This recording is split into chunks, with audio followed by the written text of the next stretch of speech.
우리 말씀 함께 보도록 하겠습니다. 오늘 우리가 함께 살펴볼 말씀은 에베소서 4장 13절부터 16절까지 말씀입니다. 에베소서 4장 13절부터 16절까지 말씀입니다.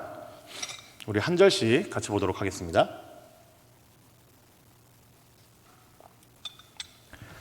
제가 13절 말씀 먼저 보겠습니다. 13절입니다. 우리가 다 하나님의 아들을 믿는 것과 아는 일에 하나가 되어 온전한 사람을 이루어 그리스도의 장성한 분량이 충만한 데까지 이르리니, 이는 우리가 이제부터 어린아이가 되지 아니하여 사람의 속임수와 간사한 유혹에 빠져 온갖 교훈의 풍조에 밀려 요동하지 않게 하려 함이라. 오직 사랑 안에서 참된 것을 하여 범사에 그에게까지 자랄지라. 그는 머리니 곧 그리스도라. 그에게서 온 몸이 각 마디를 통하여 도움을 받음으로 연결되고 결합되어 각 지체의 분량대로 역사하여 그 몸을 자라게 하며 사랑 안에서 스스로 세우느니라. 아멘. 오늘은 존 스토트의 제자도 그 세 번째 주제에 대해서 함께 좀 살펴보려고 합니다. 세 번째 핵심 가치는 바로 성숙이라는 단어입니다. 이야기를 하나 하고 좀 시작을 하려고 해요. 사슴 한 마리를 잡기 위해서 한 사냥꾼이 사냥개 100마리를 풀어놨다고 합니다.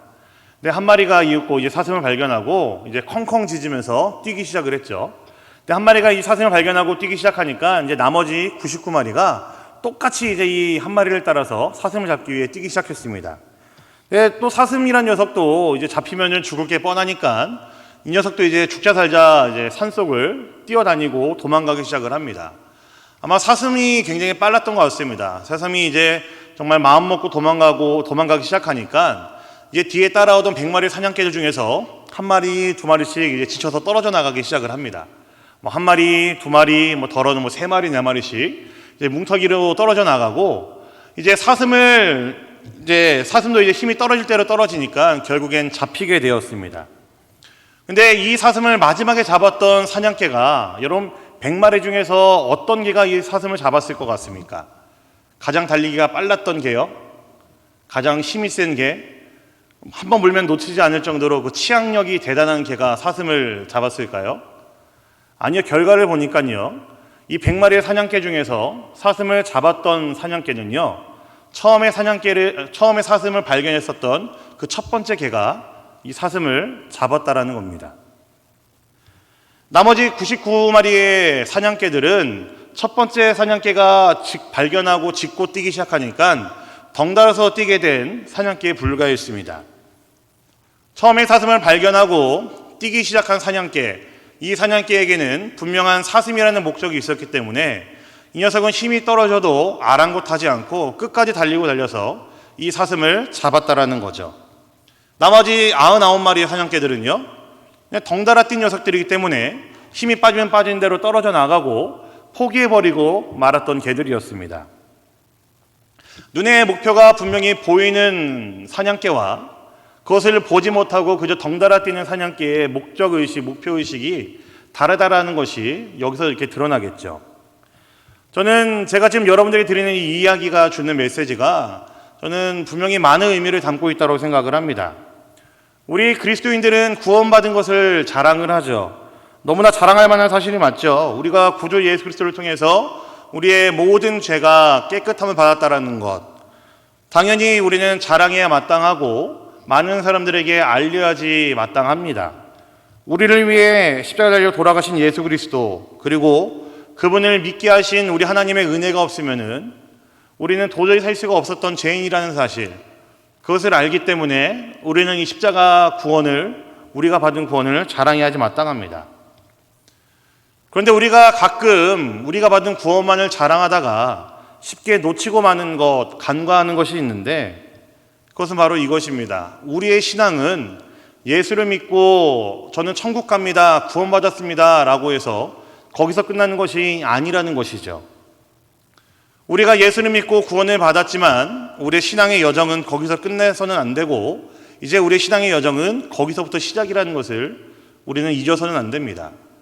그런데 많은 그리스도인들이, 많은 성도들이 사실은 그 이후의 신앙의 여정들은 새까맣게 잊어버리고 예수를 믿으면 끝이라는 생각으로 살아갈 때가 많이 있음을 우리는 볼 수가 있습니다. 구원을 받고 난 이후, 우리가 예수를 믿고 난 이후, 예수 그리스도께서 우리의 구주가 되심을 고백하고 난 이후, 그 이후에 우리의 신앙에는 분명한 목표가 있어야 되고 분명한 목적이 있어야 된다는 것을 여러분들이 반드시 기억하면 좋겠습니다.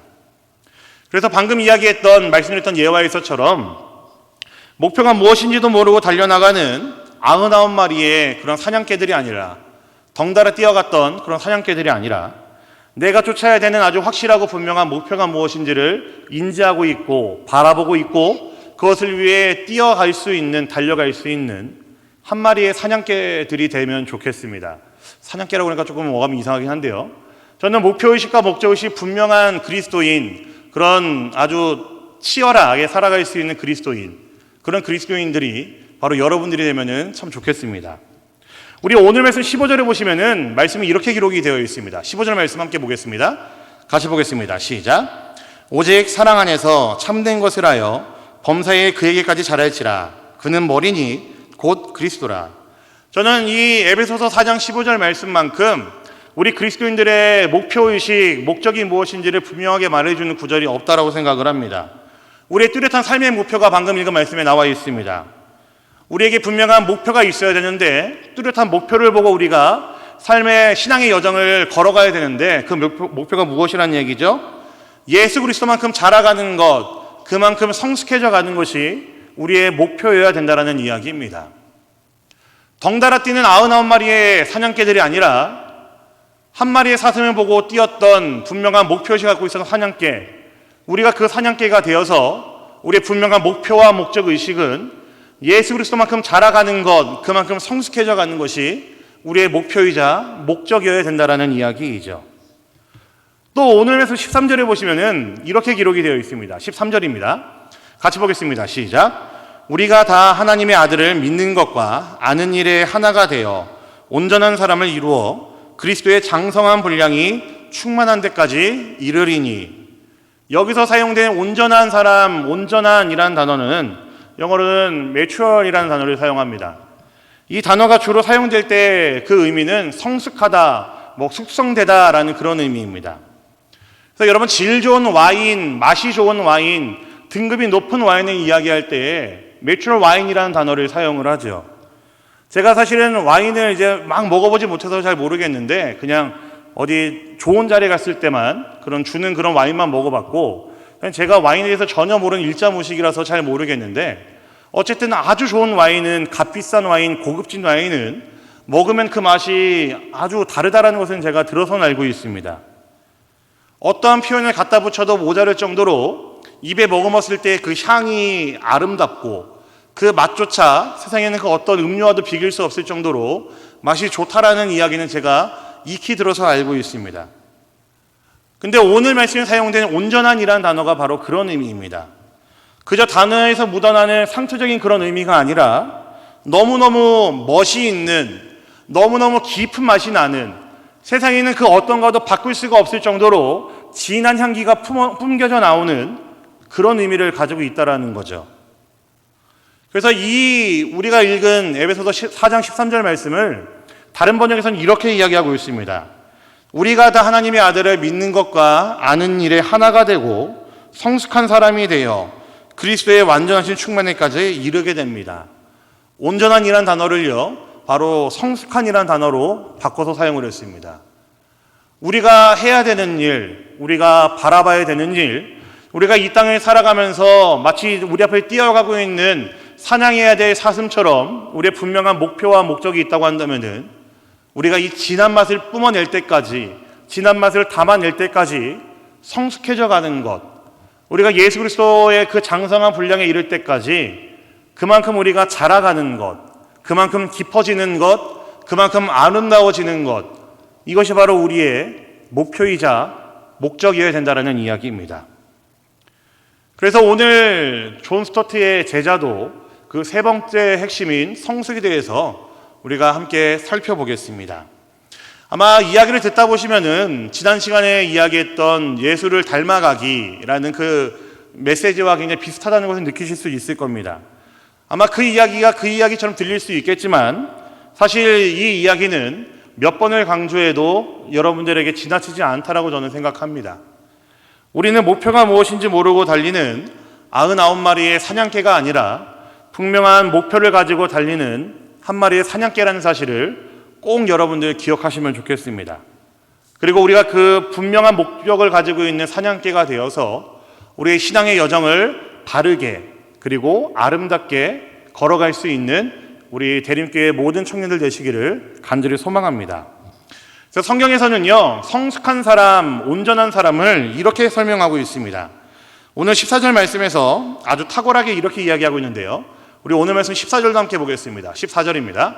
같이 보겠습니다. 시작. 이는 우리가 이제부터 어린아이가 되지 아니하여 사람의 속임수와 간사한 유혹에 빠져 온갖 교훈의 풍조에 밀려 요동하지 않게 하려 함이라. 우리 말씀도 하나 더 보겠습니다. 고린도전서 13장 11절에 보시면은 이렇게 되어 있습니다. 같이 볼까요? 시작. 내가 어렸을 때에는 말하는 것이 어린아이와 같고 깨닫는 것이 어린아이와 같고 생각하는 것이 어린아이와 같다가 장성한 사람이 되어서는 어린아이의 일을 버렸노라. 자, 우리가 방금 읽은 두 절 말씀에서 성숙을 뭐라고 얘기하고 있습니까? 말장난처럼 들리겠지만 성숙이라는 단어의 의미는 어린아이가 되지 않는 것, 어린아이처럼 행동하지 않는 것을 성숙이라고 이야기를 합니다. 여러분, 성숙하지 못한 사람이 갖고 있는 몇 가지 특징이 있죠. 혹시나 우리 청년들이 그런 사람이 아닌지 한번 확인해 보면 좋겠습니다. 어린아이와 같은 미성숙한 사람의 모습의 특징을 우리가 방금 읽은 14절 말씀에서는 이렇게 표현을 합니다. 사람의 속임수와 간사한 유혹에 빠져 온갖 교훈의 풍조에 밀려 요동하는 사람을 어린아이, 미성숙한 사람이라고 이야기를 합니다. 미성숙한 사람의 가장 큰 특징은요, 쉽게 마음이 요동하는 사람입니다. 예전에 제가 봤던 TV에서 이런 실험을 하더라고요. 우리 아이들이 요즘도 유괴가 많긴 하지만 요즘 아이들이, 그때 당시 요즘 아이들이 왜 그렇게 유괴를 당하는지, 이게 얼마나 무서운 일인지를 좀 알아보는 실험이었습니다. 왜 아이들이 유괴를 당할 수밖에 없는지 부모들에게 어떤 경각심을 주기 위한 실험이었던 것 같아요.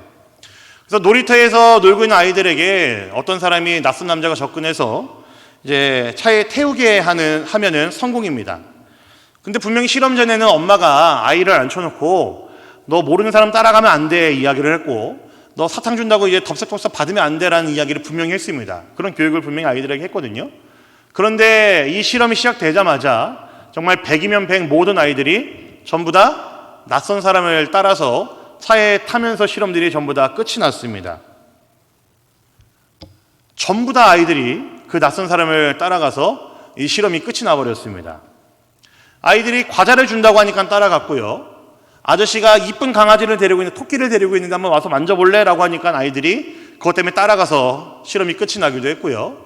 아이야, 아저씨 잠깐 도와줄래? 라고 하니까 아이들이 또 착한 녀석들이니까 이 아저씨를 도와주러 갔다가 낯선 아저씨를 따라서 차에 타면서 실험이 끝이 나기도 했습니다. 여러분, 왜 끝이 났을까요? 왜 아이들이 낯선 사람의 유혹에 견디지 못하고 금방 쉽게 넘어가서 차에 타버렸을까요? 답은 간단하죠. 부모가 안 가르친 게 아니고요, 어린아이니까 그런 겁니다. 아직 미성숙한 아이들이기 때문에 유혹에 쉽게 넘어간 것이고, 자기들이 봤을 때 좋은 것이니까, 자기들이 봤을 때 도움이 되는 것이니까 아이들은 쉽게 그 유혹에 넘어갔습니다. 미성숙한 사람의 신앙도 저는 비슷하다고 생각을 합니다. 미성숙한 사람의 신앙은요, 기복이 굉장히 심합니다. 어떨 때는 순결하다 할 수 있는 것처럼 정말 하나님께 이제 믿음을 막 보이면서 그 어떤 일이라도 이제 할 수 있을 것처럼 이야기하고 항상 이게 분기탱천에 있는데, 조금이라도 자신에게 어려운 일이 닥치거나 힘든 일이 생기면은 그런 마음이 언제 있으냐는 듯이 쉬 사그러지는 특징을 가지고 있죠. 나에게 조금이라도 어려운 일이 생기면은 정말로 하나님을 죽일 듯이 원망하고 하나님께 삿대질하면서 믿음을 저버리는 행동도 서슴지 않습니다. 금방이라도 신앙을 뒤로 내던지고 자신의 유익을 위해 움직이는 사람이 미성숙한 신앙의 사람이죠. 예수님께서 마태복음 13장에 보시면은 씨 뿌리는 사람의 비유를 하셨습니다. 씨 뿌리는 비유를 하셨죠. 근데 그 비유에서 여러 신앙의 이야기들, 여러 신앙의 그 양태들을 이야기하셨는데 이런 어린아이와 같은 미성숙함을 이야기하는 것이 바로 돌밭에 뿌려진 씨앗의 비유였었습니다. 여러분 중에 혹시 이 이야기를 들으면서 혹시 이게 내 이야기인가 하는 생각이 드는 사람이 있다고 한다면은 아마 제가 볼 땐 맞을 겁니다. 여러분 스스로가 미성숙한 신앙인지는 아마 잘 아시리라 생각을 합니다. 쉽게 분위기에 따라서 움직이기도 하고 내가 해야 되는 일 때문에 내 신앙을 가끔 자주 뒤로 미루기도 하며 나에게 닥치는 여러 가지 사건들과 어려움들 때문에 예수님의 이름의 가치를 잊어버리고 산다고 한다면은 아마 여러분들이 더 잘 아시리라 생각을 합니다. 신앙이 스스로 미성숙한 사람의 특징이 바로 이렇습니다. 쉽게 요동하는 사람이고 기복이 심한 사람이죠. 미성숙함의 두 번째 특징은 이렇게 표현할 수 있을 것 같습니다. 자기중심적인 삶, 나밖에 모르는 삶이 미성숙한 신앙을 가지고 있는 사람의 두 번째 특징입니다. 또 이러한 모습을 가장 분명하게 보여주는 것은 저는 어린아이들이라고 생각을 합니다. 제가 첫째를 키웠고 둘째를 키워봤는데 지금 역시 셋째도 키우고 있죠. 그렇다고 제가 첫째랑 둘째를 안 키우는 게 아니에요. 이제 그 어린 아이 때의 그 시절을 보니까 첫째 녀석이나 둘째 녀석이나 셋째 녀석이나 똑같습니다. 물론 이제 더 순한 녀석이 있을 수 있지만 그래도 자기가 원하는 거 자신이 손에 쥐고자 하는 것을 위해서 떼쓰고 울고 바닥에 누워서 이제 앙앙거리는 것은 첫째 녀석이나 둘째 녀석이나 셋째 녀석이나 똑같습니다. 제가 쉽게 해서는 안 되겠지만 아마 넷째가 태어난다고 한다면은 넷째도 아마 똑같을 것 같습니다. 왜 그럴까요? 제가 지금 무시무시한 이야기를 했는데 왜 그럴까요? 어린아이니까 그렇죠. 내가 원하는 거, 내가 좋아하는 거, 내가 갖고 싶은 것 때문에 이 녀석은 남이 뭐라 하더니 상관 안 하고 어떻게든 자기가 손에 쥐기 위해서 떼를 쓰고 뒤로 발라당 넘어져서 울고불고 난리를 칩니다.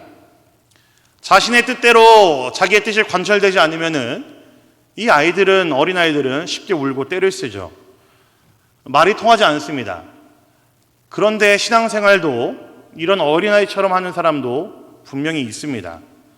하나님을 무슨 램프의 요정 진이처럼 생각을 하고 하나님 마치 도깨비 방망이처럼 생각을 하면서 내가 원하는 거 해주지 않으면은 정말 나쁜 하나님이고 내 기도를 들어주시면은 좋은 하나님이라고 생각하면서 신앙생활을 이어가는 사람들도 분명히 있습니다. 본인의 생각대로 하나님을 쥐락펴락하는 신앙을 가지고 있고 내 생각대로 움직여지면 좋은 하나님, 내 생각대로 움직이지 않으면은 나쁜 하나님이라고 생각을 하면서 살아갑니다. 혹시 우리 청년들 가운데에 제가 말씀드린 미성숙한 신앙의 모습, 쉽게 요동하는 신앙, 어린아이처럼 자기중심적이고 나만을 생각하는 그런 신앙으로 살고 있지 않은지 여러분들의 삶의 모습을, 신앙의 모습을 점검해 보시기 바랍니다. 문제는요, 점검하시고 난 다음에 이것을 발견하고 난 이후입니다. 발견하고 고쳐가면은 대단한 그리스도인입니다. 괜찮은 그리스도인이고 참된 그리스도인입니다.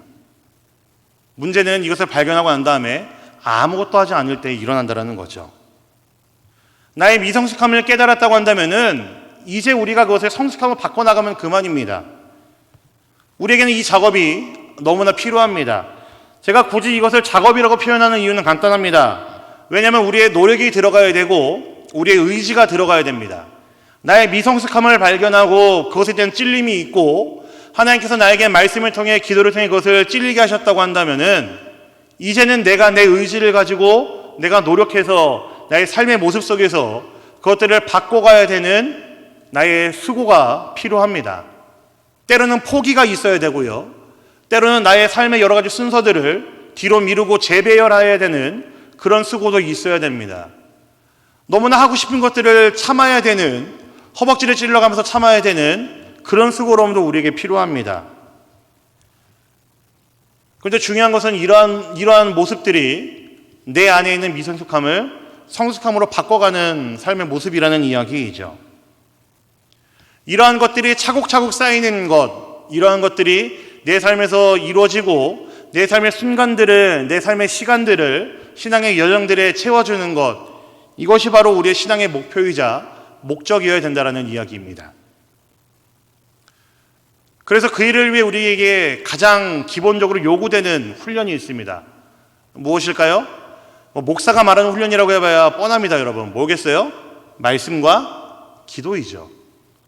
날마다 말씀 앞에 나를 비추고 나를 점검하고 말씀 앞에 새로워지고 힘을 얻고 버릴 것은 버리고 사는 삶이, 그렇게 살아가는 것이 우리의 매일의 모습이어야 된다는 이야기입니다. 우리가 말씀 묵상과 기도를 하는 이유 중에 하나는 바로 이것이죠. 말씀 묵상을 매일 하는 사람은요, 말씀 묵상을 가까이 하는 사람은요, 매일매일 말씀 앞에서 내가 성숙해져 가는 사람이라고 해도 좀 틀리지 않다고 생각을 합니다. 정말 멋진 그리스도인이라고 말할 수 있다라고 저는 분명히 여러분들 앞에 자신 있게 말할 수 있습니다. 그러나 너무나 가슴 아픈 것은 우리가 그런 것들을 제대로 하지 못할 때가 많이 있다라는 겁니다. 바꿔 말하면은 우리는 매일 성숙해질 수 있는 그 기회들을 우리는 자주 포기하고 있고 자주 놓치고 있다라는 이야기겠죠. 또 바꿔 말하면은 우리는 그리스도인이라고 한다면은 당연히 가져야 되는 가장 기본적인 목적과 목표를 바라보지 못하고 게으르고 나태한 자들이 되어서 그렇게 우리의 신앙을 유지해 가고 있다라는 이야기이기도 합니다. 제가 작년 말 12월에 우리 청년부를 담당하기로 했을 때에, 그래서 여러분들과 몇 주 이렇게 예배를 드리고 시간을 보내고 난 다음에 정말 솔직하게 말씀을 드리자면요, 제가 여러분들을 보고 제일 처음 놀랐던 게 무엇인지 아십니까? 제가 시키지 않았는데도 불구하고 여러분들이 그간해왔다라고 이야기를 하면서 여러분들 안에서 여러분들 스스로가 성경 통독반을 만들어서 운영을 하고요, 신약 통독반을 만들어서 운영을 하고요, 그것을 광고하면서 청년들에게 들어오라라고 여러분들이 콜링하는 것을 보고 저 정말 대단하다고 생각을 했습니다. 또 이 이야기는 제가 언젠가 한 것 같은데 여러분들 안에서 먼저 저에게 이런 요청을 했습니다. 우리 공동체 안에 기도가 필요한 사람들이 많이 있습니다. 그래서 그들의 기도의 제목을 받을 수 있고 그들을 위해서 먼저 기도할 수 있는 도구기도팀이 우리에게 있었으면 좋겠습니다 라고 하면서 저에게 먼저 거꾸로 요청을 했던 적도 있습니다. 여러분, 담당 교역자가 시키지도 않았는데 제가 사실은 좀 맹한 게 있어 그런 것들 많이 놓치거든요.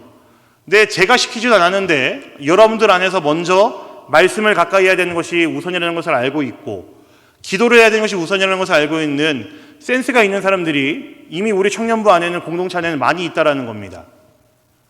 이미 우리가 정말로 말씀과 기도가 아니면은 우리의 성숙함을 위해서 살 수가 없다라는 것을 저보다 먼저 분명히 알고 있는 사람들이 적어도 우리 공동체 안에는 많이 있다라는 이야기이죠. 그래서 이게 사실 다른 교회까지 안 들어가면 좋겠는데, 저는 그래서 우리 대림교회 청년부가 다른 그 어떤 교회 청년부보다도 더 뛰어나다고 저는 생각을 합니다. 훌륭하다고 저는 생각을 합니다. 저는 이런 모습을 갖고 있는 우리 대림교회 청년부가 정말로 다른 교회로부터 칭찬받아야 마땅하고, 그리고 뭐 부끄러운 이야기이긴 하지만 제가 어디 가서 제가 담당하는 부서를 이야기할 때에 저 스스로로 하여금 여러분들 자랑하게 만드는 것 중에 하나라고 좀 분명히 여러분들에게 말하고 싶습니다. 일부러 제가 뭐 다른 교회랑 싸움 붙이는 게 아니고요, 전 진심으로 진짜 그렇게 생각합니다. 거꾸로 먼저 교역자한테 말씀을 볼 수 있는 모임을 만들어 달라고 요청을 하고 기도할 수 있는 모임 만들어 달라고 요청한다는 것은요, 전 대단하다고 저는 생각을 합니다. 여러분, 아이폰 쓰시는 분들은 아시겠지만 요즘 아이폰을 보시면은 새로운 기능이 하나 생겼습니다. 이제 핸드폰에 이제 위젯을 설치해 놓으면은 본인이 가지고 있는 사진들을 이제 때때로 바꿔서 보여주는 기능입니다. 혹시 알고 쓰고 계시나요, 이 위젯을? 네, 저는 그래갖고 이 핸드폰 제일 첫 화면에 그 핸드폰 사진이 바뀌는 위젯을 쓰고 있는데, 얼마 전에 제가 이게 사진을 보다가 좀 깜짝 놀랐던 적이 있습니다. 뭐냐면 제가 2019년 12월에 저희 대림교회에 처음 부임을 했거든요. 그래서 벌써 이제 만으로 3년을 꽉 채워가고 있습니다. 근데 그때 제가 이 교회 부임에 섰을 때 좀 사진이 떠서 좀 봤는데, 그때는 저희 집에 셋째가 없었습니다. 네, 뭐 엄마 뱃속에 있긴 했었는데 그 한 3년 사이에 이 녀석이 태어났고 기는 것을 시작으로 해서 이제는 걸어 다닙니다. 요즘엔 또 말하려고 매일 밤마다 앵앵거리고 짹짹거려가지고 시끄러울 정도로 컸습니다. 첫째 녀석은요, 그때 유치원생이었었는데 이제 아무도 말릴 수가 없는 초등학교 1학년 잼민이가 됐습니다. 둘째 녀석은요, 그때 기저귀를 차고 있었거든요. 근데 아마 잘 아실 겁니다. 교회 보시면은 여기저기 이제 천둥 벌거리 승인처럼 막 뛰어다니고 있는 녀석, 네, 그게 바로 저희 둘째 녀석입니다. 애들이 많이 컸습니다. 제 위젯에 봤을 때 그 꼬맹이였던 애들이 사진을 보고 제가 놀랐는데, 얼마 후에 이게 디졸브 되면서 나타난 사진은 요 근래에 찍은 사진을 바뀌더라고요. 다 큰, 지금 이래서 좀 요 최근의 사진을 바뀌더라고요. 그래서 애들 큰 거를 좀 보면서 감상하다가 한번 제 모습을 좀 한번 생각해 보게 되었습니다. 불과 2, 3년 사이에 저희 아이들은 몰라볼 정도로 많이 컸는데, 한 녀석은 세상에 없다가 다시 나왔을 정도, 새로 나왔을 정도로, 네, 많은 변화가 우리 집안에 있었는데, 과연 나는 좀 컸나? 나필드는 좀 컸을까라는 생각을 하게 되었습니다. 저를 보는 교회 성도들, 청년들이 좀 주로 하는 이야기는 그거예요. 나 목사님 흰머리가 더 많이 드셨네요, 더 늙으셨네요, 살찌셨네요, 이런 얘기를 많이 하는데, 그런 거 말고요. 제가 좀 컸나라는 생각을 좀 스스로 좀 하게 되었습니다. 우리 아이들 2, 3년 사이에 몸도 많이 자라고 성장했는데, 과연 그 사이에 내 영적인 성숙도는 조금 깊어졌나? 내 신앙의 모습은 조금 더 진한 맛을 낼 정도로, 그래도 2, 3년 전보다는 좀 더 진한 냄새를 낼 정도로 좀 깊어졌을까? 저 스스로를 좀 돌아보게 되었습니다. 겉모습은 좀 더 늙을 수 있고, 살이 더 쪄서 부피가 더 커질 수도 있지만, 저의 영적인 성숙도는 여러분 어떻습니까? 여러분들이 저를 봤었을 때에, 몇 달 전에 몇 년 전에 저를 생각했었을 때에, 지금의 나필두는 조금 성숙해진 것 같으십니까? 네. 고개를 그래도 다행히 흔드시는 분들은 없는 것 같아서 참 다행인 것 같아요. 그렇다면 저는 정말로 잘 사는 것 같습니다. 저는 정말로 예수 참 잘 믿고 살았던 것 같아요. 2, 3년 사이에. 근데 이 이야기는요, 저뿐만이 아니라 여러분들도 마찬가지죠. 여러분들은 어떠십니까? 과연 여러분들의 오늘의 신앙이 어제보다 혹은 몇 개월 전보다 더 성숙해지셨습니까? 과연 여러분들의 신앙이 말씀과 기도에 비춰가면서, 말씀과 기도를 가까이 하고 즐겨하시면서 스스로의 연약함과 부족함을 발견하시고 고쳐가시는 그 작업들을 지금 하고 계십니까? 남들이 나를 보는 그런 시선 말고요, 여러분들 스스로를 바라보고 평가했을 때에, 판단했을 때 여러분들 스스로의 신앙은 좀 어떠십니까? 여러분 좀 성숙해지고 있으십니까? 제가 존 스토트의 이 제자도를 시작하면서 그리스도인이라는 단어를 한번 설명을 드린 적이 있죠. 그리스도인이라는 단어는 영어로 크리스찬이라고 이야기하는데, 두 단어의 합성어라고 얘기를 했습니다. 그리스도를 뜻하는 크라이스트와 그리고 뒤에 붙은 IAN, 이안이라고 하죠.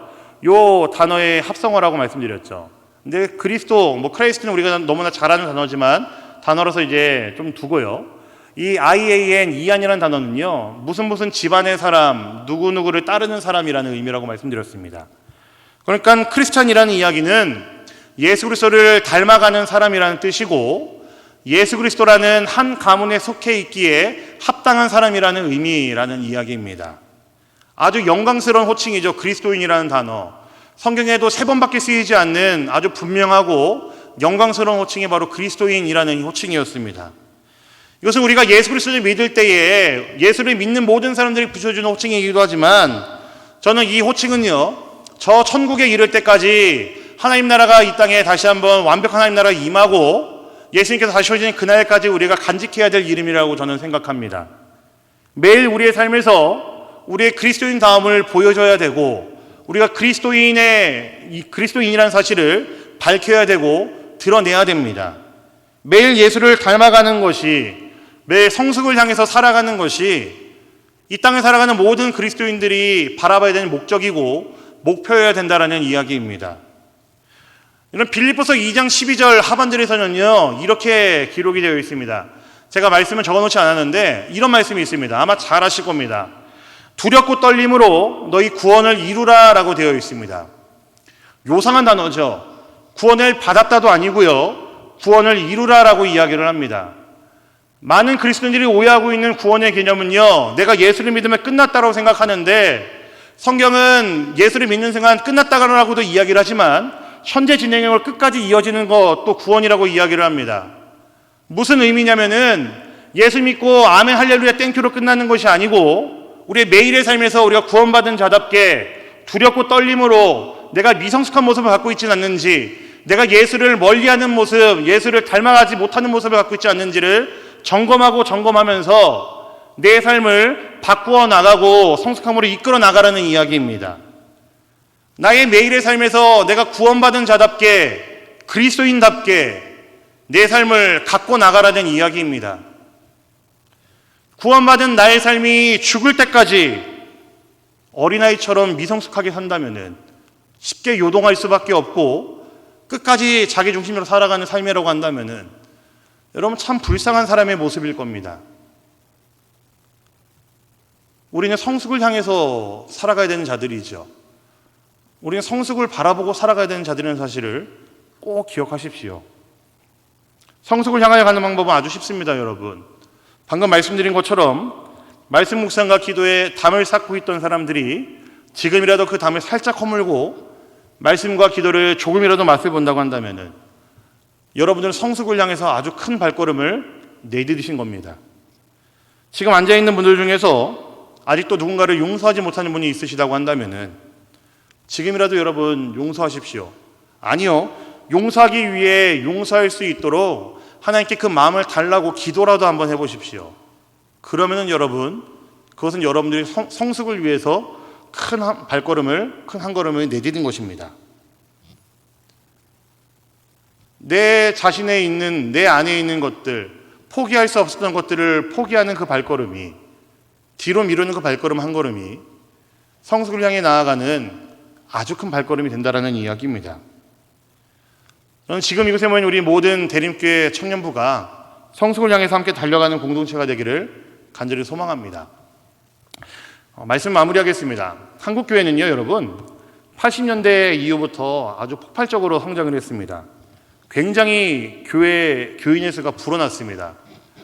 그 시대를 겪었던 분들도 있고 이제 요 근래에 태어나셔가지고 이제 막 그 맛을 아는 사람도 있을 수 있겠지만, 암만 한국교회 교인의 숫자가 줄고 있다고 해도 어쨌든 80년대 이후로 크게 불어나는 그 숫자 때문에 제가 볼 때는 아마 거의 꿈쩍도 안 할 것 같습니다. 처음에는 그저 전국 곳곳에 교회들이 세워지고 예수 믿는 사람들이 늘어나서 좋다고 생각을 했었는데, 이제 저와 여러분들이 이제 신앙생활하는 지금 이 시대가 돼서 보니까 그 80년대 이후로 크게 폭발적으로 성장했던 그 일에 대한 부작용들이 이제서야 좀 많이 나타나고 있는 것 같습니다. 교회가 교회로서의 모습을 많이 잃어버렸고요. 우리 예수님께서는 교회를 향해, 우리를 향해 세상의 빛과 소금의 역할을 감당하라라고 했었는데, 이미 세상의 많은 교회들은, 특히나 한국교회 안에 있는 여러 교회들은 이미 사회에서, 세상에서 빛과 소금의 역할을 감당하지 못하게 된 지 오래되었습니다. 그 점에서 끝나지 않죠. 이제 세상으로부터 많은 질타를 받기 시작했고 많은 욕을 얻어먹는 그런 시대를 지금 저와 여러분들이 살아가고 있습니다. 제가 조금 이 일에 대한 제 나름대로, 전문가는 아니지만 진단을 내려보니까 저는 이렇게 표현할 수 있을 것 같습니다. 교회는, 우리 하나님의 백성들은 성숙을 목표로 살아가야 되는데, 성숙이 목표여야 되는데, 적어도 우리 신앙의 선배들, 80년대 그때 우리 선배들은 성숙이 아니라 성장만을 목표로 했었기 때문에 지금 이런 일이 생기지 않았나 좀 진단을 내려봤습니다.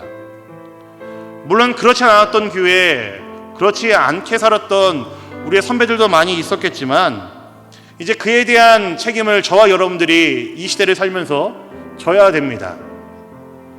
괜히 코 깨지 말고 도망가자라는 의미에서 제가 드리는 말이 아니라, 그래서 지금 이 시대를 살아가고 있는 저와 여러분들, 이 시대를 살아가는 그리스도인인 저와 여러분들, 우리들의 책임이 더욱 막중해졌습니다. 그런데 여러분 걱정하지 마십시오.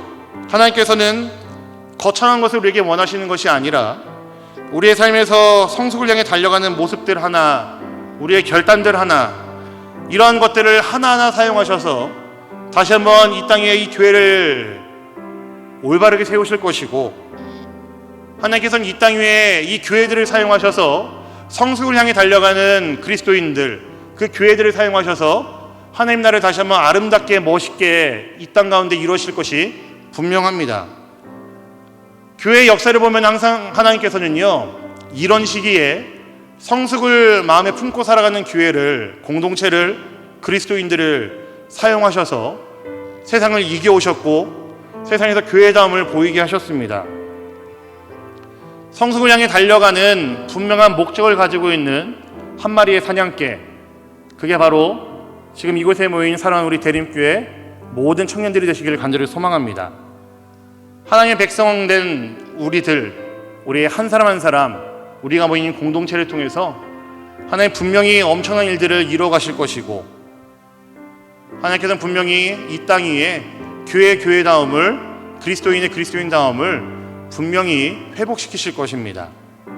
사랑하는 우리 대림교회 청년부, 여러분들의 신앙의 목표를 다시 한번 재설정하시기 바랍니다. 미성숙한 신앙, 어린아이와 같은 모습으로 예수를 믿기에는 우리의 삶이, 우리의 시간이 너무나 아깝습니다. 사랑하는 여러분들이 너무나 좋은 청년의 때에 여러분들의 성숙을 향해 살아가는 시간, 참으로 예수를 더욱 믿고 고백하고 닮아가는 시간으로 여러분들의 매일을 갖고 가시기를 우리 주님의 이름으로 간절히 부탁드립니다. 아멘. 우리 말씀 기억하시면서 함께 찬양하면 좋겠습니다. 온전케 되리라는 찬양이 있습니다.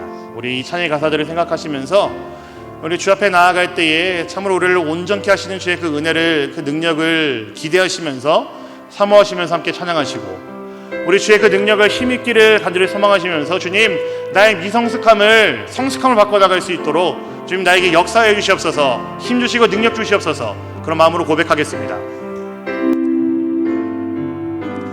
주 앞에 나와 제사를 드리네, 마음 열어 내 삶을 드리네. 주를 봅니다. 끝없는 사랑 나 회복시키네. 이제 눈 들어 주 보네. 그 능력 날 새롭게 해. 주님의 사랑 날 만지시니 내 모든 두려움 사라지네. 폭풍 속에도 주 붙들고 믿음으로 주와 걷네. 갈보리 언덕 넘어 그 어느 날 주 안에 온전케 돼. 다시 한번 처음부터 고백하겠습니다. 주 앞에 나와, 주 앞에 나와 제사를 드리네. 마음 열어 내 삶을 드리네. 주를 봅니다. 끝없는 사랑 나 회복시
우리 시간 함께 말씀 기억하면서 기도하겠습니다.